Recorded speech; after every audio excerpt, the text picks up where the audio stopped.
There are places in the world that seem to lie outside the boundaries of our understanding. They are often vast, empty, and ancient spaces, where the silence is so profound it feels like a presence, and the darkness at night is so complete it seems to swallow the stars. These are lands that have borne witness to millennia of secrets, places where the veil between our world and something else feels perilously thin. The American Southwest is full of such places. It is a landscape of stark beauty and deep mystery, a land carved by wind and time, and haunted by stories that are as old as the canyons themselves. Tonight, we traveled to one such place, a basin of high desert in northeastern Utah, a land that has been at the heart of a mystery so profound, so terrifying, and so stubbornly persistent that it has attracted the attention of ranchers, scientists, billionaires, and the U.S. government. It is a story that begins with a family's dream of a quiet life on the frontier and spirals into a nightmare of impossible creatures, malevolent forces, and phenomena that defy the laws of physics. But to understand this modern mystery, we cannot start in the present. We cannot begin with sterile scientific equipment or declassified government reports. To truly grasp the chilling nature of what has been reported on this small patch of land, we must first delve into a legend that is far older, far more sacred, and far more feared. We must talk about a core belief in Native American folklore, a story whispered in the Navajo Nation about a creature of absolute malevolence, a being that represents the utter perversion of nature. We must talk about the Skinwalker. This is the story of the Navajo legend, and its terrifying reflection in the real-world events of a place that would come to be known as Skinwalker Ranch. Before we set foot on that cursed ground in Utah, we must first understand the cultural soil from which its legend grows. The Navajo, or the Dine as they call themselves, have one of the most complex and beautiful cosmologies of any culture on Earth. At its heart is the concept of Hazo. This word is difficult to translate into English, but it encompasses the ideas of balance, harmony, beauty, and order. To live in Hazo is to walk in beauty, to be in right relationship with oneself, one's community, and the natural and spiritual worlds. It is the ideal state of existence. But for every ideal, there must be its opposite. For every force of creation and harmony, there must be a force of destruction and chaos. In Navajo belief, the ultimate embodiment of the antithesis to Hazo is the Yinal Lishyai, a phrase that translates to, by means of it, it goes on all fours. In our language, we have a simpler, more chilling name, the Skinwalker. A Skinwalker is not a monster in the way we might think of a vampire or a werewolf. It is not a separate species. A Skinwalker is, or rather was, a human being. Specifically, they are a type of malevolent who has chosen to use their power for evil. In Navajo tradition, medicine people, or Hatalii, are healers who use their deep knowledge of ceremonies, herbs, and the spiritual world to restore Hazo and cure illness. But this same power, this sacred knowledge, can be twisted and corrupted. A person who chooses this dark path, often called the witchery way or the polluted way, becomes a Skinwalker. The price of this power is the highest imaginable. To be initiated into the dark society of the Skinwalkers, an individual must commit the ultimate taboo, the murder of a close family member, often a sibling or parent. This act of profound evil severs their connection to Hazo and grants them supernatural abilities. The most famous and feared of these abilities is the power of transformation. A Skinwalker is a master shapeshifter. They are said to be able to take on the form of various animals, most commonly the coyote, the wolf, the fox, the owl, or the crow. These are not random choices. The coyote is a powerful trickster figure in Navajo lore. The owl is often seen as a messenger of death. By wearing the pelts of these animals, the Skinwalker can literally become them, gaining their speed, their senses, and their ability to move unseen through the night. Some stories even claim they can take the form of an animal that is not quite right: a coyote with no eyes, a wolf that walks on two legs, an owl that speaks with a human voice. But their powers go far beyond simple transformation. Skinwalkers are said to be able to run faster than a car, to jump impossibly high cliffs, and to command other animals to do their bidding. They can read minds, control a person's thoughts and actions, and inflict terrible diseases and misfortunes from a distance. Their primary weapons are fear and a substance known as corpse powder, a dust made from the ground bones of infants, often blown into a victim's face or down the chimney of their home. To be dusted by a skinwalker is to invite sickness, madness, and death. Within Navajo culture, speaking of skinwalkers is a dangerous act. It is not a topic for casual conversation or scary campfire stories. To speak their name is to draw their attention, to invite their malevolent influence into your life. The fear is real and palpable. They are the boogeymen, but a boogeyman that adults, even in the 21st century, believe in with deadly seriousness. They are the embodiment of chaos, the human face of evil that walks on all fours. Keep this figure in your mind. A human sorcerer, a master of disguise and psychological warfare, a being that can appear as an animal, one that is drawn to inflicting terror and suffering, and one that operates just outside the boundaries of our accepted reality. Now let's travel north from the heart of the Navajo Nation in Arizona, across the San Juan River, into the high desert of northeastern Utah. We arrive in the Uinta Basin, a vast, bowl-shaped depression in the earth, flanked by mountains.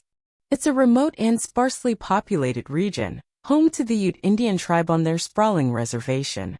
And nestled in this basin is a piece of property, a ranch of about 512 acres, that for decades has been a locus of such intense, high strangeness that it has become arguably the most famous paranormal hotspot on the planet.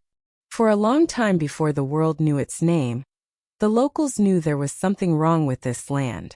The Ute people, whose reservation borders the property, have their own deep history of folklore here. They considered the area to be in the path of the skinwalker, and largely avoided it, believing it to be cursed ground, haunted by a malevolent, shape-shifting entity. This was not a story for tourists. It was a deeply ingrained cultural belief, a warning passed down through generations. The ranch, they said, was not a good place. For years, the property passed through different hands, with rumors of strange events and bad luck following its owners. But the story that brought the ranch to international attention begins in 1994 with a man named Terry Sherman. Terry and his wife Gwen were not paranormal investigators or thrill seekers. They were a down-to-earth family with 2 children, cattle ranchers looking for their dream property where they could raise their herd and live a quiet life. They found the ranch, with its cottonwood trees, its mesas, and its sweeping views, and bought it, eager to begin their new life. The strangeness began almost immediately. On the day they moved in, they were struck by the unusual security. There were deadbolts on both the inside and outside of many doors and windows. Large iron stakes with chains attached were hammered into the ground at either end of the house. It seemed the previous owners were not just trying to keep something out, but perhaps also trying to keep something in. The former owners had only one piece of advice, delivered with an unsettling gravity: do not, under any circumstances, dig on the property. The Shermans, being practical people, dismissed it as simple eccentricity. But their skepticism would not last long. The first major event, the one that shattered their sense of normalcy, happened about 18 months after they moved in. Terry was out with his family when they saw what appeared to be a huge wolf in one of the pastures. It was enormous, far larger than any wolf native to the region. It was low to the ground, with reddish fur and bright, intelligent eyes. It calmly walked up to one of their calves and, with a casualness that was horrifying, grabbed the calf's snout in its massive jaws. Terry, a seasoned rancher, grabbed his hunting rifle and fired a shot. The bullet hit the wolf, which let go of the calf but showed no sign of injury or pain. Terry fired again, this time with a more powerful rifle. The slug hit the creature squarely in the ribs, a shot that would drop a 1,000-pound elk. The wolf staggered but did not fall. It simply stood there looking at him. Terry fired 2 more times at close range. The animal was unfazed. It stared at him for a long moment before turning and trotting away. Terry and his son tracked it for about a mile, following its prints in the mud. Then abruptly the track simply stopped, as if the creature had vanished into thin air. They never found a drop of blood. They never saw that specific animal again. But this was only the beginning. The phenomena on the ranch began to escalate, becoming more varied and more brazen. The family started experiencing events that fell into several distinct, terrifying categories. First, there was the assault on their livelihood, the cattle mutilations. This is a phenomenon reported in other parts of the world, but on the Sherman Ranch it was frequent and clinical. They would find their prized cattle dead, with strange surgical-like incisions. An eyeball might be cored out with what looked like a cookie cutter.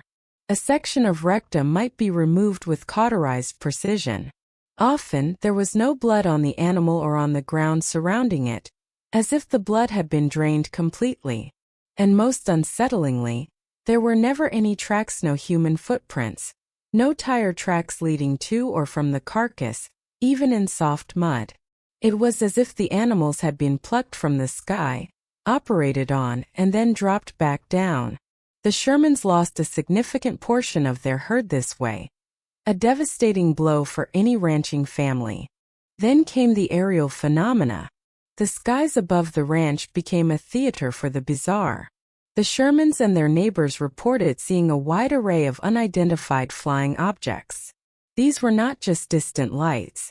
They saw silent, black, triangular craft that would hover motionless over the pastures. They saw fast-moving orbs of red and blue light that would dart around the property, sometimes seeming to investigate the family or their animals. One of the most dramatic sightings involved what Terry described as a refrigerator-sized object. It hovered about 20 feet above a field, bathing the area in a bright light. Terry sent his 3 dogs to investigate. The dogs charged at the object, barking furiously, and ran into the pool of light. There was a yelp and then silence. When the object silently flew away, Terry went to look for his dogs. All he found was a patch of scorched earth and 3 greasy spots with a strange, bacon-like smell. His dogs were gone forever. Perhaps the most famous aerial phenomenon was what the family came to call the portal. On several occasions, they witnessed what looked like a hole opening in the sky.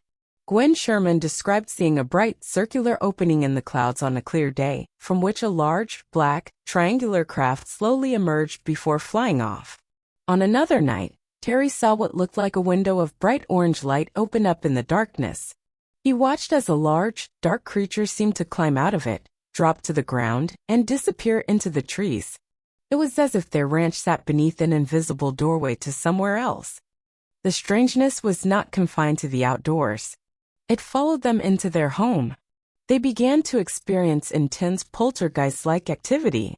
Objects would move on their own, tools would vanish from a locked toolbox only to reappear on a high shelf. Groceries they had just put away in the pantry would be found back in the shopping bags on the floor. They would hear disembodied voices speaking in a strange, guttural language coming from the air around them.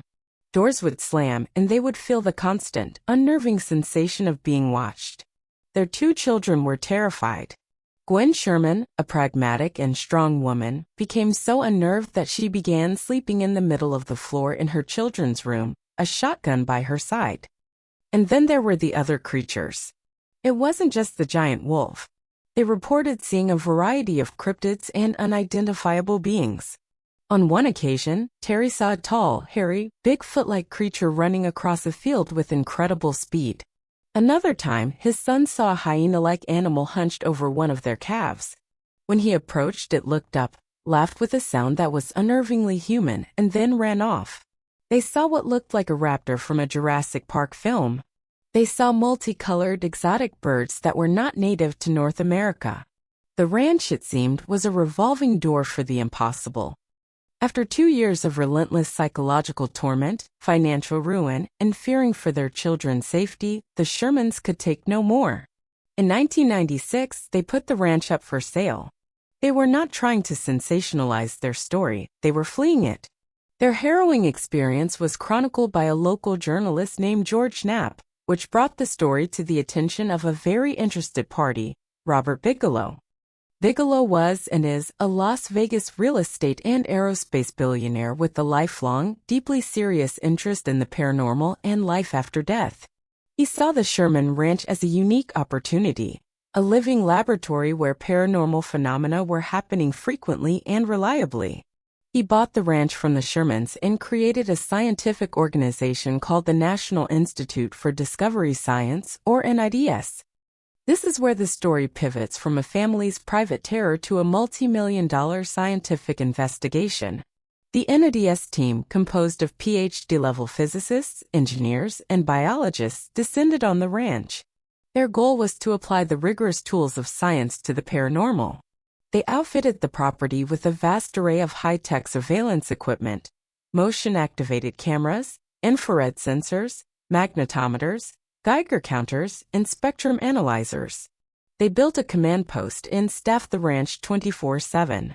Their mission was to capture definitive, empirical evidence of the phenomena the Shermans had reported. They officially named the property Skinwalker Ranch. What they found was just as baffling, if not more so, than what the Shermans had described. The NIDS team, led by biochemist Dr. Colm Kelleher, documented hundreds of anomalous events over their nearly decade-long investigation.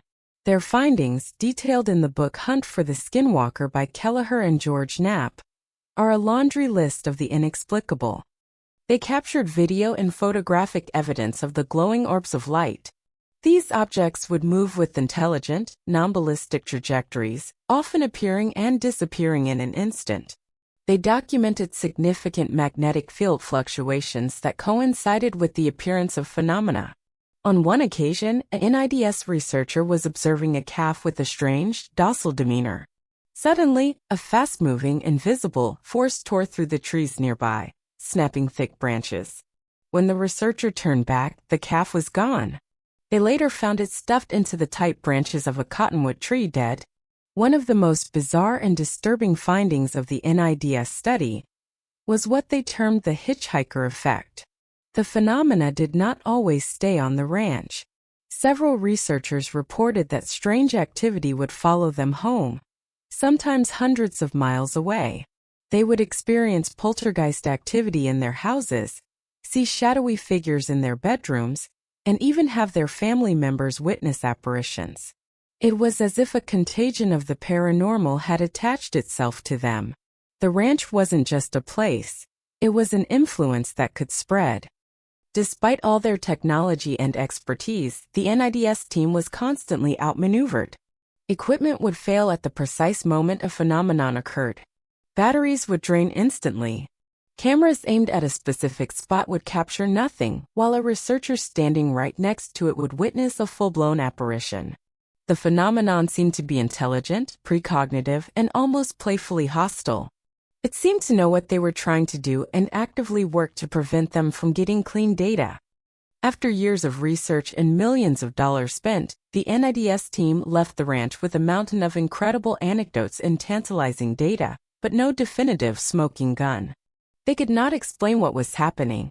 Robert Bigelow eventually sold the ranch in 2016 to its current owner, Brandon Fugel, a real estate tycoon who has continued the scientific investigation, bringing in new teams and new technology. As chronicled in the popular television series, the phenomena by all accounts continue to this day. This brings us back to our central question. What is the connection between the ancient Navajo legend of the shapeshifter and the modern high-tech nightmare at Skinwalker Ranch? Is it just a name, a piece of local color attached to a strange place? Or is the folklore a vital key to understanding the phenomenon itself? Let's look at the parallels. The Ute tribe, the ranch's closest neighbors, had already identified the land as being on the path of the Skinwalker. The first major entity the Shermans encountered was a massive wolf-like creature that was impervious to bullets and vanished without a trace, a perfect description of a skinwalker in animal form. The legend says skinwalkers are malevolent, seeking to instill terror and cause harm. The activity on the ranch, from killing cattle to terrifying the family in their home, was consistently hostile and psychologically destructive. The phenomena seemed intelligent, evasive, and manipulative, all traits ascribed to the human sorcerer behind the animal mask. Could it be that the Native American folklore is not just folklore? Could it be a cultural interpretation, an ancient field guide to a very real phenomenon? Perhaps the Navajo and Ute people living on this land for centuries encountered this same intelligence and described it in the best terms they had, a powerful witch who could change form and command the supernatural. Of course, there are other theories that attempt to explain the impossible events at Skinwalker Ranch. One popular theory is that the ranch is an interdimensional or extraterrestrial hotspot. This posits that the Uinta Basin sits on a weak spot in space-time, a portal through which other beings and technologies can pass into our world. The UFOs are the primary phenomenon, and the cryptids, poltergeists, and other strange events are simply secondary manifestations of their presence, perhaps misunderstood technology, or even biological pets from another world. In this view, the ranch is less a haunted house and more a busy airport for the unknown. Another theory points to the Earth itself. The Uinta Basin has a unique and complex geology. Some researchers have suggested that tectonic strain, high concentrations of quartz, or rare earth minerals could be generating powerful electromagnetic fields. These fields, the theory goes, could directly affect the human brain, causing vivid shared hallucinations. This could explain the subjective nature of some sightings, but it struggles to account for the physical evidence, the dead cattle, the scorched earth, the photographic and video data. Then there is the inevitable government conspiracy theory. Is Skinwalker Ranch's secret military base used for testing advanced holographic technology, psychological warfare techniques, or next-generation drone aircraft? The government, particularly through a shadowy Pentagon program called ADIP, Advanced Aerospace Threat Identification Program, has admittedly studied the ranch. This theory suggests the paranormal events are actually a sophisticated smokescreen to hide a black ops project. But like the Mothman theories, it begs the question, why make it so bizarre? Why a giant wolf? Why poltergeists? It seems an incredibly inefficient and theatrical way to maintain secrecy. Finally, there is the theory of a hoax or mass hysteria. Could the Shermans have made it all up? Seems unlikely. They fled the ranch in ruin, seeking privacy, not fame. Could the highly qualified NID scientists have all fallen prey to suggestion and hysteria? Also unlikely. These were trained observers who went in as skeptics. This leaves us in a place of profound uncertainty. The story of Skinwalker Ranch forces us to confront the limits of our own understanding. It's a place where science and folklore collide, where modern technology is humbled by something ancient and seemingly unknowable. It is a paranormal hotspot that defies easy categorization. It is not just a ghost story, not just a UFO story, not just a cryptid story. It is all of them, all at once, layered on top of a foundation of sacred and terrifying Native American folklore. Perhaps the most compelling and unsettling possibility is that the Navajo people were right all along. Perhaps what we are seeing at Skinwalker Ranch is not extraterrestrial, not geological, not governmental, but something rooted in human consciousness itself, a force of malevolence, given form and power, that has stalked that land for centuries. The phenomenon seems to adapt, presenting as UFOs and high-tech weirdness to a scientific team, and as a giant wolf and shadowy beings to a ranching family. It is a shapeshifter in the truest sense of the word, changing its form to match the fears and expectations of the observer. The enduring mystery of Skinwalker Ranch teaches us that some stories are more than just stories. They are warnings. They are maps of a reality deeper and stranger than the one we inhabit every day. And they remind us that in the vast, silent places of the world, there are still things that walk on all fours, things that watch from the darkness, waiting for us to trespass on their sacred, cursed ground. What do you think is happening at Skinwalker Ranch? Is it the work of the legendary Skinwalker of Navajo lore, a portal to another dimension, or something else entirely? Share your theories and thoughts in the comments section below. We are fascinated to hear what you believe. If you found this exploration of ancient legend and modern mystery as captivating as we did, please give this video a like and subscribe to our channel for more deep dives into the world's most enduring enigmas. Don't forget to click the notification bell to join us on our next journey. Thank you for listening.